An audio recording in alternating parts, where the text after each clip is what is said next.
নমস্কার, পাবলিক নেওয়ার পর্দায় আরও একবার প্রত্যেককে স্বাগত জানাই। এই মুহূর্তে এক চুরির ঘটনায় দুই যুবককে গ্রেফতার করতে সক্ষম পুলিশ। জানা যায় কাশীপুর এসআর মোটরস থেকে দীর্ঘ সময় ধরে কিন্তু চুরির খবর আসছে এবং এই খবর পুলিশের হাতে আসা মাত্রই এই খবর তারা বিভিন্ন সেই এসআর মোটরসের বিভিন্ন কর্মচারীদের বাড়িতে গিয়ে কিন্তু তারা তল্লাশি চালায় এবং একজন এসআর মোটরসের একজন কর্মীর বাড়ি থেকেই কিন্তু বিপুল পরিমাণ সেই চুরি যাওয়া সামগ্রী উদ্ধার করতে সক্ষম হয় পুলিশ।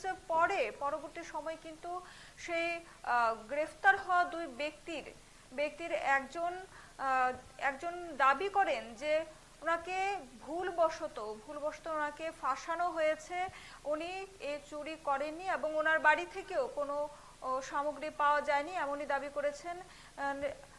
গ্রেপ্তার হওয়া দুই ব্যক্তির নাম হচ্ছে একজন দীপ্তনু, অপরজনের নাম নিত্যানন্দশীল। জানা যায় দীপ্তনুর বক্তব্য ওনাকে সম্পূর্ণভাবে ফাঁসানো হয়েছে এবং উনি তার বক্তব্যে স্পষ্টভাবে জানিয়েছেন যে দীর্ঘ কয়েক মাস ধরেই কিন্তু এসআর মোটরসের সাথে কোনো ধরনের সম্পর্ক না থাকা সত্ত্বেও কিন্তু তাকে ফাঁসানো হয়েছে এমনই বক্তব্য করেছেন সেই এসআর মোটরসের কর্মচারী ছিলেন দীপ্তনু। ওনার চলুন শুনি দীপ্তনুর বক্তব্য। যে এসআর মোটরস চাকরি করি মানে জয়েন করাইছে, আমরা কোনো কল লেটার দিতে না, ম্যানেজারের কথাই আমরা ঢুকছিলাম। তো ম্যানেজারে কিতা করছে, আমরা কোনো বেতন হোক মানে আমরা হাতে বেতন দেওয়া হয়তো। তো ম্যানেজার কিতা করতো, প্রথম যখন আমরা ট্রেনিং পিরিয়ড চলছে তখন আমরা যেমনি কইতো এমনি মাল বাই করে দিতাম, যে মালে কইতো এই মালে বাই করে দিতাম।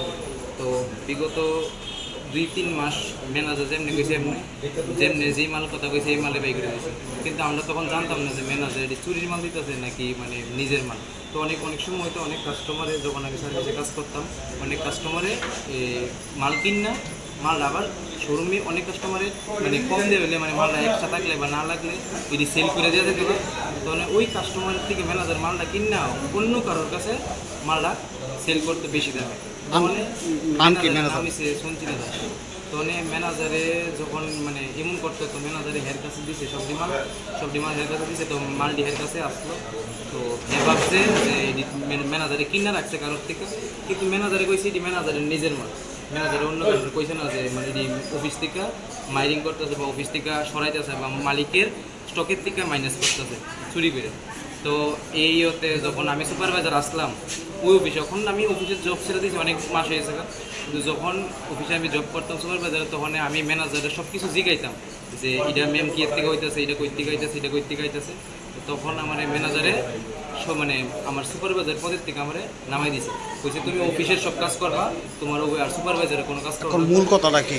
মূল কথা হয়েছে ম্যানেজারে ফুললি প্ল্যান করে এড়িয়ে পড়ছে, যখন সময় হইব ম্যানেজার কইছে হেরে ফোন করে হের থেকে মাল ডিলে যাবো, কিন্তু এই খবর আমার নাই। যখন মাল সরে নিয়েছে আমি অফিসেও প্রেজেন্ট আসলাম না, প্লাস আমি নাই ওই বিগত 3-4 মাস ধরে অফিসের লোক কানেকশন নেই, মাঝে মধ্যে যাইতাম, কিন্তু ম্যানেজার আমার কোনো রেসপেক্ট দিত না বললে আমি অফিস থেকে লেফট মাইরে আয়া করছি। ম্যানেজার আমার বার করে দিচ্ছে, তোরা রাইতে লাগতো না, তুই অফিসে কোনো কাজ করতে লাগতো না। ম্যানেজার কি ফাঁসাই দিছে? ম্যানেজার আমরা ফাঁসাই দিচ্ছি। আপনার নাম? দীপ্তনু। সঙ্গে যে